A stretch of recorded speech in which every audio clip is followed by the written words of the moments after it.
It's a Minimalist Monday edition of Optimal Living Daily, episode 2173, When a Busy Mind Gets in the Way of Minimalism, by Don Starks of SimpleMoneyPro.com, and I'm Justin Malik. Now it's Minimalist Monday. I'm going to keep this intro nice and minimal, so let's get right to it and start optimizing your life. When a Busy Mind Gets in the Way of Minimalism, by Don Starks of SimpleMoneyPro.com. When I close my eyes and imagine a perfect day in my minimalist, simple life, a quiet voice speaking in its best NPR hushed tones speaks inside my head. I wake without an alarm, do some stretches and gentle yoga, and meditate for 10 minutes to start the day. After a large glass of water and some hot tea, I settle down to read for an hour before my family wakes and my day starts. And then, wham, I'm back to my current day reality. It's good to have dreams and good to have goals, and I have plenty of both.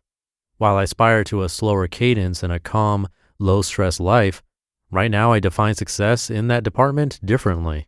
Do you? Minimalizing my life has been an ongoing project for more than 2 decades, but I am still a work in progress. Honestly, I've had some glorious short-term successes during some life intervals. My year of pregnancy comes to mind. In general, I spent that year being laser focused on my health and growing a healthy new human being. During my pregnancy, when I was told to dial back my work schedule under the threat of a bed rest order if I did not comply, I was all too willing to shift from my 4-day work week to a 3-day work week. That was more than a decade ago, and I have largely kept my 3-day work week habit intact. In fits and starts, I've worked to simplify our home and my schedule. Decluttering the things in our home was actually the easier project for me.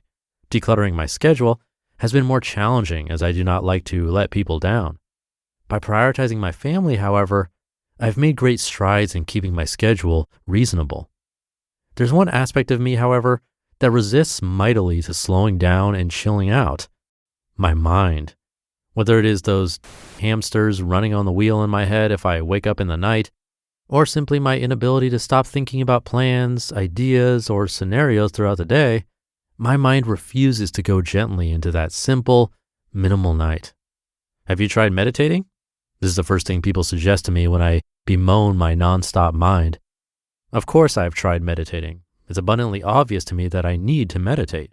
I make excuses about not having time to meditate, but that is baloney. The fact is that I have not made meditating a priority. As a result, my mind continues to run the risk of careening off the rails. Have you tried exercising? Yes, I have. Exercise comes in fits and starts for me. I don't love it naturally, and I haven't found a routine physical activity I can't live without. What a pity. The irony of all of this is I am totally capable of slowing down and enjoying the simple things. I am not one of those people who can't sit still for 5 minutes without looking at my phone, and I am not one of those people that must be busy all day. How do I know this? Because I do it all the time. My struggle is when I try to commit to that state of serenity for any great length of time. And why is that? Because I adore being busy. I thrive when I am juggling multiple projects. In the mornings, I frequently wake before my alarm goes off. But I don't take it slow and easy. There's no hushed voice in my head. Instead, I am fired up and ready to make things happen. I greet the pets, make my tea, and get to work.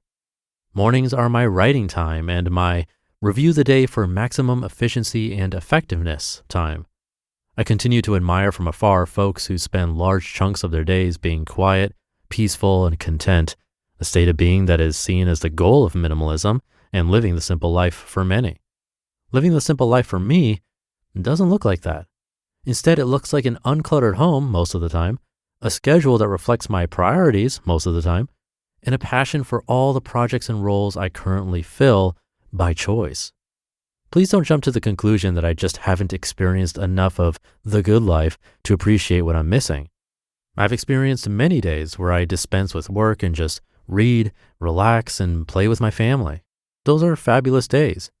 But more often, my head hits the pillow after a very full day doing things that I love, and I experience deep satisfaction. The rest that follows a productive day is my favorite kind of rest. I lie down and review all the wonderful things my family did and all the work I completed. Then I smile, sigh, and instantly fall asleep. I realize my busy life doesn't meet most people's definition of minimalism or a simple life. But here's the thing, I very rarely do anything that I don't absolutely want to do. My schedule has been sufficiently decluttered of the things that no longer feed me and instead is filled with the things that matter the most. There just happens to be a lot of those meaningful things at the moment, and I'm just fine with that. You just listened to the post titled, When a Busy Mind Gets in the Way of Minimalism by Don Starks of SimpleMoneyPro.com. Thank you to Don for a more rare Minimalist Monday type post. I don't know about you, but I completely related. It's nice to hear the other side because, like she mentioned, we often hear how important it is to slow down. But some of us want to be running around feeling busy. I think the key is awareness, which, by the way, meditation does help with, and she mentioned in this post, but no pressure if you're not into it. If we can be aware enough to realize that we prefer to not have slow days, then that's great. Again, something I've recommended besides meditation is mood tracking, because you can get a sense of what amazing days actually looked like to you. Simply tracking your mood and what you did that day, then taking a look back and seeing what really caused those best and worst days is really helpful. Maybe the busy days were great, who knows? So something to think about as we start the week.